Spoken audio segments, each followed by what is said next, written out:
پاکستان تحریک انصاف کے ڈسٹرکٹ تنظیم، M P As, M N As, minister صاحبان، youth, I S F, labour wing, I L F, trade union, جو مختلف ہمارے wing سے اگر کوئی بھول گیا ہوں تو معذرت. اس پروگرام کے میزبان شاہ صاحب، ڈسٹرکٹ ریجن کے جتنے عہدیداران ہیں، سب کو شکریہ ادا کرتا ہوں، احسان مند ہوں کہ آپ اتنی شارٹ ٹائم پہ اتنی بڑی تعداد میں یہاں جمع ہو گئی. اور میں اللہ تعالیٰ کا شکر گزار ہوں کہ آج صبح سے پہلے میں نے جو ایکٹیویٹی کی مردان میں ہمارا اسی طرح مشاورتی میٹنگ تھی، لیکن وہ جلسہ بن گیا. پھر اسی طرح اس کے بعد میں چرسدہ گیا، وہ بھی تقریباً جلسہ بن گیا، اور یہ بھی آہستہ آہستہ جلسہ بنتے جا رہے ہیں. تو میں اللہ تعالیٰ کا شکر گزار ہوں کہ آج بھی لوگ عمران خان سے، اس کی پارٹی سے، اور جس پہ اس کا ہاتھ ہو تو اس سے لوگ محبت کرتے ہیں اور اس کے کہنے پہ آتے ہیں. تو میں اس کا بھی شکر گزار ہوں. میرے بھائیوں بہنوں، آپ سب کو پتہ ہے کہ میں اس دن بھی آیا تھا، آج دوبارہ آیا ہوں. مقصد صرف اور صرف یہ ہے کہ خان صاحب نے جو ذمہ داری مجھے دی، وہ اس دن بھی میں نے کہا، آج بھی 2 دفعہ میں نے کہا کہ نہ ذہنی طور پہ تیار تھا، نہ اب ہوں، نہ میری خواہش تھی، نہ ضرورت تھی، نہ کوئی مجبوری تھی. اور شباب صاحب سے اور بھی میرے دوست سے جس کو پتا ہے کہ 1.5 مہینے سے خان صاحب 1.5 مہینے پہلے اس کی میسج آئی تھی کہ میں نے آپ کو صبح صدر بنانا ہے، اور میں کوشش کر رہا تھا کہ اس طرح. پھر ہمارے دوستوں کی مشاورت سے یہ ہوا کہ ہم نے انکار کرنا ہے. میں نے جا کے کوشش کی، لیکن خان صاحب نہیں مانے. اس نے کہا نہیں آپ نے کرنا ہے. اگر خان صاحب باہر ہوتے یقین کریں میں یہ ذمہ داری کسی صورت اٹھانے کو تیار نہیں تھا. لیکن پھر مجھے یہ لگا کہ خان صاحب نہیں سمجھیں گے کہ مشکل وقت ہے، میں جیل میں ہوں اور مجھے ضرورت ہے اور یہ پیچھے ہٹ رہا ہے. تو یہی صرف مجبوری تھی، یہ میں آپ کو بتا دوں. انشاءاللہ تعالیٰ خان صاحب نے جو مجھ سے اور آپ لوگوں سے جو امید رکھی، انشاءاللہ تعالیٰ ہم کوشش کریں گے کہ اس کو پوری رکھیں. پارٹی میں ہے، مشکلات ہے. مجھ سے پہلے علی امین صاحب نے مشکل وقت میں پارٹی کو سنبھالا. بہت مشکل ٹائم تھا، کوئی عہدہ لینے کو تیار نہیں تھا، لیکن اس نے بہت محنت کی. رابطہ ہمارا بحال تھا، باوجود اس کے سارے چھپے تھے، لیکن پھر بھی ایک دوسرے سے رابطے میں رہتے تھے. پھر حکومت آ گئی، ذمہ داری بڑھ گئی دونوں سائڈ سے. اس کے ساتھ جو ٹیم تھی وہ زیادہ تر نئے لوگوں کی تھی، ایکسپیرینس نہیں تھے. پارٹی نے یہ فیصلہ اس لیے کیا، مختلف باتیں ہوتی ہیں مختلف میڈیا میں، سوشل میڈیا پہ، اور اب بھی کچھ طاقتیں ہیں وہ یہی کوشش کریں گے کہ ہمیں کمزور کر دے، نفاق ڈالے، ہمیں متحد ہونے نہ دے. لیکن ایسی کوئی بات نہیں تھی. نہ یہ تھی کہ خان صاحب اس سے ناراض تھے، لیکن پارٹی میں یہ تھا کہ وہ گورننس پہ فوکس کرے اور پارٹی کی ذمہ داری مجھے دے دے. انشاءاللہ تعالیٰ اکٹھے دونوں چلیں گے، مشاورت سے چلیں گے. کل بھی ہماری بہت لمبی میٹنگ ہو گئی، اور انشاءاللہ تعالیٰ دونوں یہی کوشش کریں گے کہ جتنا ہو سکے انشاءاللہ تعالیٰ خان صاحب جو حکم دے انشاءاللہ اس کو پورا کریں گے. خان صاحب نے مجھے ذمہ داری دینے کے بعد جو دوسری بات کی یہی کی کہ آپ نے 8 فروری پہ فوکس کرنا ہے، اور سب دوستوں کو یہی بتانا ہے کہ پچھلے سال اسی 8 فروری کو ہمارا مینڈیٹ چوری ہوا ہے، اور ہمارا نہیں، پاکستانی عوام کا مینڈیٹ چوری ہوا ہے. آپ لوگوں نے دنیا کو بتانا ہے کہ ہمارے ساتھ پچھلے سال کیا ہوا تھا. آپ لوگوں نے ان قوتوں کو بتانا ہے جو اس غلط فہمی میں ہے. وہ حکومت وقت جو آج بھی ہے، اور اس حکومت وقت کے پیچھے جو ادارے ہیں جو یہ سمجھ رہے ہیں، جو پیرون بن گئے، جو آئین نہیں مانتے، جو قانون نہیں مانتے، جو طاقت کے نشے سے چور ہے، اور اس کو یہ احساس نہیں ہے کہ میرے اور عوام کے درمیان فاصلے بہت بڑے. تو ان سب کو یہ پیغام دینا ہے کہ پچھلی 8 فروری کو بھی قوم عمران خان صاحب کے ساتھ تھی، اور آج 8 فروری کو بھی قوم عمران خان صاحب کے ساتھ ہے. یہ آپ کی غلط فہمی ہے کہ آپ ظلم ڈالیں گے، آپ توڑیں گے، آپ بلیک میلنگ کریں گے، آپ ہمیں لڑائیں گے، آپ سازشیں کریں گے اور عمران خان کمزور ہوگا یا اس کی پارٹی کمزور ہوگی. تو ایسی بات نہیں ہے. جتنا ہمیں دباؤ گے اتنے ہم ابھریں گے. یہ انشاءاللہ تعالیٰ کوئی غلط فہمی میں نہ رہے. آپ کو پہلی دفعہ جب خان صاحب نے کہا اکتوبر میں کہ ڈی چوک پہنچنا ہے، امین صاحب کی قیادت میں ساری رکاوٹیں ورکرز نے، لیڈرز نے سارے عبور کر کے وہاں پہنچ گئے. پھر بھی 26 نومبر کو دوبارہ پہنچ گئے. لیکن ریاست سے اس دہشت گردی کی ہمیں امید نہیں تھی.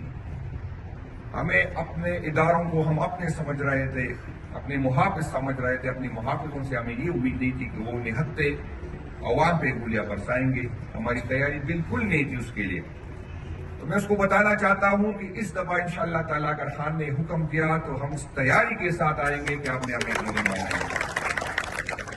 یہ آپ کی غلط فہمی ہے جو آپ خاص کر کی پی کی کے پختونوں کے ساتھ جو کر رہے ہیں، فیڈریشن کے لیے انتہائی خطرناک ہے.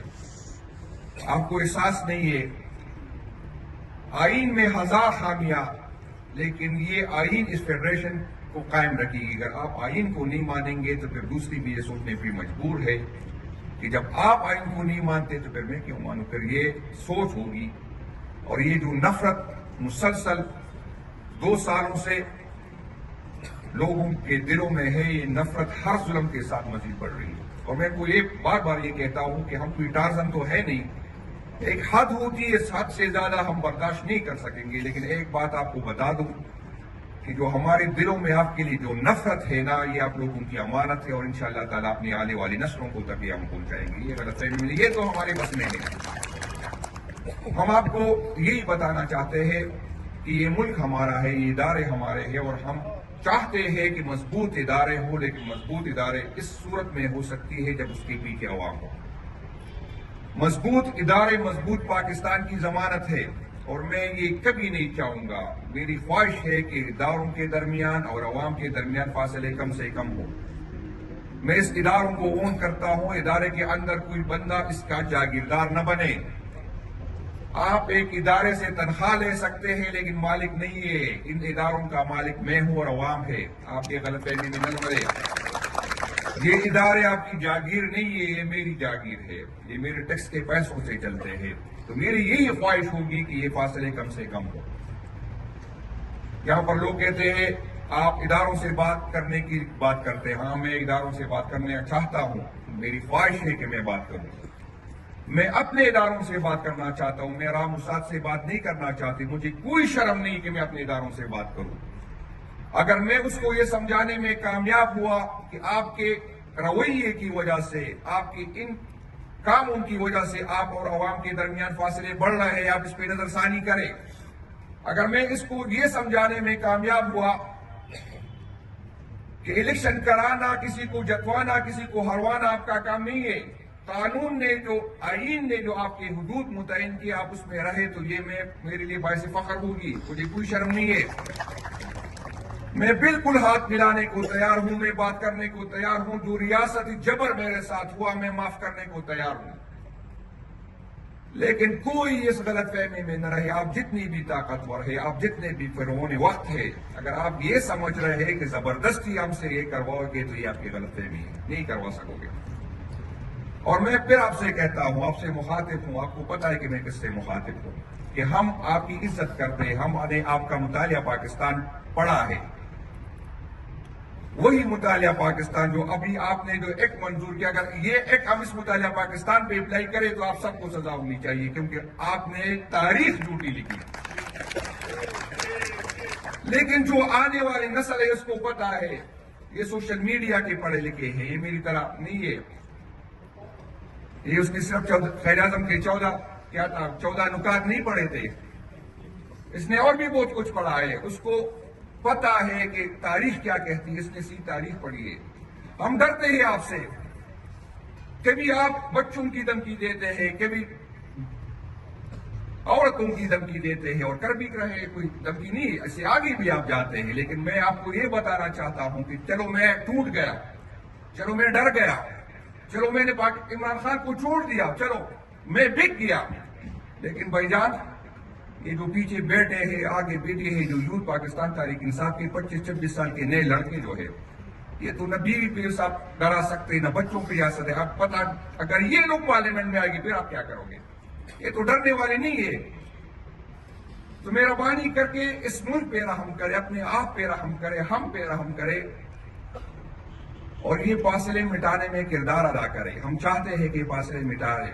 ہم چاہتے ہیں کہ ہم ایک دوسرے کے پاس آئے. لیکن یہ آپ نے اپنے رویوں سے ثابت کرنا ہے.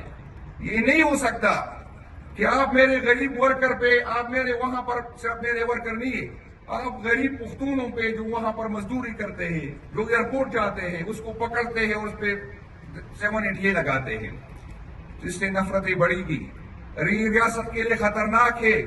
جو بلوچستان میں ہوا اللہ پاک نہ کرے کہ یہاں تک وہ حالات ہو جائے، آپ کے لیے مشکل ہو جائے گا۔ یقین کرے اس دن جب میں آیا تھا تو مجھے لوگ تجاویز دے رہے تھے کہ صدر صاحب جلسوں سے کام نہیں ہوگا، ڈی چوک سے کام نہیں ہوگا۔ یقین کرے وہ تجاویز میں سن کے مجھے رونگٹے میرے کھڑے ہو گئے۔ یقین کرے جو ورکر کے ذہن میں ہے، جو ورکر سوچتا ہے اللہ پاک نہ کرے کہ اس کے مجھے کہا ایسا نہ ہو کہ کل اسٹیج پہ یہ باتیں کریں، مجھے تکلیف ہوگی، مجھے تکلیف ہوگی اگر یہ باتیں یہاں پر ہوگی۔ تو عقل کے ناخن لے، آپ تو عمران خان کو نہ توڑ سکے، آپ بشرا بی بی کو نہ توڑ سکے، آپ یاسمین راحت کو توڑ نہ سکے، آپ کس غلط فہمی میں کہ آپ پاکستانی عوام کو توڑ دیں گے؟ انشاءاللہ تعالی 8 فروری کو جو انشاءاللہ ہم تاریخی جلسہ کریں گے، اور میں آپ کو بتاتا ہوں پارٹی کے اندر بھی کچھ لوگوں کی یہ رائے ہے کہ ہو سکتا ہے پاکستان کے تحریک انصاف کے ورکر تک گئے ہوں۔ میں ان کو بتانا چاہتا ہوں پاکستان تحریک انصاف کے ورکر تکتا نہیں ہے، یہ غلط فہمی میں نہ رہے۔ جب خان کا حکم ہوگا انشاءاللہ تعالیٰ پہلے سے زیادہ جذبے سے آئیں گے، اور میں نے جو جذبہ اس دن یہاں دیکھا، سوابی میں کل پرسوں دیکھا، یہاں پر 417 میں دیکھا، مردان میں دیکھا، یقین کرے 96 سے میں اس پارٹی سے ہوں، ایسا جذبہ میں نے کبھی نہیں دیکھا۔ لوگ دن بدن چاک ہوتے جا رہے ہیں، لوگوں کی دلوں میں عمران خان کی محبت بڑھتی جا رہی ہے۔ آپ لوگوں نے یہ ثابت کرنا ہے کہ 8 فروری کو ہمارا مینڈیٹ پوری ہوا ہے۔ یہ پارٹی امون کرتے ہیں، اور میں نے اس دن بھی یہ بات کی، تقریباً مسلسل یہ بات کرتا ہوں کہ میری طرح مڈل لوور کلاس کے لوگ جو بھی اب پارٹی کی صدارت پہ آ گئے، مجھے بار بار ایک بات پوچھے جاتے ہیں مجھ سے کہ پارٹی میں اختلاف ہے۔ میں نے کہا اختلاف ہے کہ ایک گروپ ہے، 2 گروپ ہے، 3 گروپ ہے، نہیں بھائی جان، یہاں پر سینکڑوں گروپ ہے، اور میں اس پہ فخر کرتا ہوں۔ میں یہی بات کرتا ہوں کہ پاکستان تحریک انصاف کا ورکر سیاسی ورکر ہے، سیاسی نوکر نہیں ہے، اور سیاسی ورکر میں ہمت ہوتا ہے کہ وہ اختلاف کرے، وہ اپنا کاتا ہے، اپنا لگاتا ہے، پارٹی کے لیے محنت کرتا ہے، وہ کسی کا کاتا نہیں، کسی سے لیتا نہیں، اپنا لگاتا ہے، اور اسے آگے بڑھنے کے مواقع ہیں۔ جب میں صوبائی صدر بن سکتا ہوں تو اس محفل میں ہر بندہ صوبائی، ماشاءاللہ مجھ سے ہر لحاظ سے یہاں پر اچھے لوگ بیٹھے ہیں، جب میں بن سکتا ہوں تو ہر بندے کو آگے بڑھنے کے مواقع، باقی پارٹیوں میں نہیں ہے۔ باقی پارٹیوں میں اگر صوبائی صدر بنو گے تو بادشاہ خان کے فیملی سے ہونا پڑے گا، نواز شریف کے فیملی سے ہونا پڑے گا، زرداری کی فیملی سے ہونا پڑے گا۔ اگر چیف منسٹر بنو گے تو اس کی فیملی سے بنو گے۔ آپ کو اظہار رائے کی آزادی نہیں ہے۔ ورکر کو اس طرح، اس کے ساتھ رویہ اس طرح ہوتا ہے جیسے اس کی جاگیر ہو، پارٹیوں کو جاگیر بنا دیا گیا۔ انشاءاللہ تعالیٰ پاکستان تحریک انصاف میں آپ دیکھیں اس اسمبلی میں کتنے ایسے لوگ ہیں جو تصور نہیں کر سکتے تھے۔ میں خود یقین کرے آج بھی خان کا ہاتھ مجھ پہ نہ ہو، یقین کرے میں کونسل نہیں بن سکتا۔ یہاں پر جو لوگ کہتے ہیں، میرے ڈلا جو ہم کہتے تھے کہ میرے ذاتی ووٹ ہے، میری برادری کی ووٹ ہے، میرا حلقہ ہے، میرا اپنا ہے، میرا گاؤں ہے، وہ ساری چیزیں پاکستان تحریک انصاف نے ختم کی۔ نہ کسی کا حلقہ رہ گیا، نہ برادری رہ گئی، نہ کوئی چیز نہیں رہ گئی۔ ہر بندہ جس پہ عمران خان کا ہاتھ ہوگا وہ انشاءاللہ تعالیٰ اس کو ووٹ دیں گے۔ درمیان میں قیادت ہے ہی نہیں، ایک عمران خان ہے اور نیچے ووٹر ہے۔ پاکستان تحریک انصاف نے نئی سیاست شروع کی، روایتی سیاست کا خاتمہ کیا ہے۔ وہی لوگ جو اپنا میراث سمجھتے تھے اسمبلی کو، پارلیمنٹ کو، وہ ختم ہو گئی، اور اسی سے مسئلہ ہے اسٹیبلشمنٹ کو، اسی سے مسئلہ ہے ان روایتی پارٹیوں کو کہ اس کی جاگیر ختم ہو گئی۔ اسی وجہ سے ادارے یہ کہہ رہے تھے کہ ہم تو پہلے فلاں کو کرتے، فلاں کے ساتھ اتنے ہزار ووٹ ہوتے، ابھی تو ہر ووٹر کو ہم نے الگ کنٹرول کرنا ہوتا ہے۔ اس کا طریقہ الٹے فارم 47 سے نکالا ہے۔ اس ملک میں ووٹ دینے والا اہم نہیں تھا، ووٹ گننے والا اہم ہو گیا، اور انشاءاللہ تعالی ہم ریزسٹ کریں گے، ہم غلط کو غلط کریں گے۔ آپ نے جو کرنا ہے کر لے، لیکن انشاءاللہ تعالی ہم جھکیں گے نہیں۔ یہ غلط فہمی میں نہ رہے، یہ پاکستانی عوام کا حق ہے کہ جس کو ووٹ دینا چاہے وہ ووٹ دے۔ آپ لوگوں کا یہ کام نہیں ہے۔ پاکستان کے ماما چاچا آپ نہ بنے، اپنے آئینی حدود تک محدود رہے، عوام کو یہ فیصلہ کرنے دے کہ کس کو پارلیمنٹ میں لے کے جائے، کس کو اقتدار دے، کس کو اقتدار ہے۔ خان صاحب نے مجھے ایک اور بات کی کہ جنید میں اب وزیر اعظم بننے سے آگے سوچ رہا ہوں، میری یہ خواہش ختم ہو گئی کہ میں نے وزیر اعظم بننا ہے۔ آپ بھی یہ خواہش دبا دے کہ ہم نے پارلیمنٹ میں آنا ہے، بات کری جائے اسی پارلیمنٹ۔ اس پارلیمنٹ کا حصہ بنے یا نہ بنے جب فیصلے باہر ہو. اس پارلیمنٹ کا فائدہ ہی کیا جس میں لوگوں کی زمینیں خریدی جاتی ہے. یقین کرے 26 آئینی ترمیم میں 75 کروڑ روپے مجھے آفر نہیں ہوئی. لاگس میں لا کے لوگ آگے اس لیے لے لے امنڈمنٹ. اس امنڈمنٹ کو ہم کس طرح مارے, اس آئین کو ہم کس طرح مارے, اس طرح کی روایت. یہاں پر عدالتیں کنٹرول کی گئی, یہاں پر پارلیمنٹ کنٹرول کیا گیا. یہ ہم نے روکنا ہے کیونکہ یہ ملک میرا ہے, کوئی اس کا جاگیردار نہیں ہے, کوئی دعویدار نہیں ہے. میں اس کا دعویدار ہوں, یہ میرا ملک ہے, مجھے حق ہے کہ میں اس کے فیصلے کروں. میں آپ کو یہ بتا دوں بدقسمتی, اور یہ بار بار میں کہتا ہوں کہ میں جب تک صدر رہوں میں وعدہ کرتا ہوں کہ گدا اور گھوڑا ایک ساتھ نہیں رکھوں گا. یہ وعدہ نہ میرا گروپ ہے, نہ میں انسان ہوں, میری دوستیاں ہیں. میں انسان ہوں, میری دوستیاں ہیں. میں کسی کے ساتھ کمفرٹیبل زیادہ ہوں گا, کسی کے ساتھ کم ہوں گا. یہ نیچرل ہے, یہ نہیں کر سکتا. لیکن میں حلف اٹھاتا ہوں کہ میری دوستی یا میرے کسی سے دشمنی بھی ہو سکتی ہے, وہ میری کام کے راستے میں نہیں آئے گی. جو ڈیلیور کرے گا پارٹی میں ہوگا, جو ڈیلیور نہیں کرے گا سوال ہی پیدا نہیں ہوتا. اگر میں, جو لوگ مجھے جانتے ہیں, میں آپ کو بتا دوں مجھے زبردستی صدر بنا دیا گیا. اگر میں خان پہ اپنی بات نہ منوا سکا تو 1 منٹ نہیں لگاؤں گا, خان صاحب کو کہوں گا کہ یہ صدارت سنبھالے جس کو کرنا چاہیے. یہ نہیں ہوگا, یہ نہیں ہوگا. میں انشاءاللہ تعالیٰ میں وعدہ کرتا ہوں کہ میں اس پارٹی کو اگر اللہ تعالیٰ نے موقع دیا اور یہ معاملات ہمارے کنٹرول ہو گئے تو یہ انشاءاللہ تعالیٰ یہ ٹھیک ہوگا. اور پھر کہتا ہوں اگر نہ ٹھیک نہ کر سکا تو اس عہدے سے بے وفائی نہیں کروں گا, عہدہ پھر بھی چھوڑوں گا اگر کامیاب نہیں ہوگا. یہ انشاءاللہ یہ میری ضرورت ہی نہیں ہے, یہ میری خواہش ہی نہیں, نہ میں اس دوڑ میں ہوں. بار بار یہ لوگ میرے گواہ ہیں. میں اگر کہوں آزاد افا کہوں گا, لیکن ارباب صاحب ان سے کنفرم کر لے. شکیل خان ہم نے 1.5 مہینے میرا کہہ لے 10 منٹ انگلش میں کی. یہ میں نے کہا بھائی جان میں نہیں سنبھال سکوں گا, ایسا نہ کہ وفا نہ کر سکوں عہدے کے ساتھ, خان کی امیدوں پہ پورا نہیں اتروں. میں ہر قربانی دینے کو تیار ہوں پارٹی کے لیے. پارٹی میں غلطیاں ہوئی, کمیاں, انشاءاللہ تعالیٰ اس کو دور کریں گے آپ کے تعاون سے. میں اگر بات کر سکتا ہوں, میں اگر بات کرتا ہوں تو میں سمجھتا ہوں کہ آپ میرے پیچھے ہیں. آپ کی وجہ سے میں مضبوط ہوں, طاقتور ہوں. ایسا نہ ہو کہ پیچھے دیکھوں میں اکیلا ہوں, پیچھے کوئی ہو نہ. تو آپ مجھے مضبوط کریں گے, میں آج آپ کو مضبوط کروں گا. اور اگر آپ میرے ساتھ ہوں گے انشاءاللہ تعالیٰ اس انتظام خان کو میں نہیں دیکھتا کہ وہ مجھے پھر توڑ لے. لیکن اگر اکیلے رہ گیا تو پھر ایک پولیس کے مقابلے نہیں کر سکتا.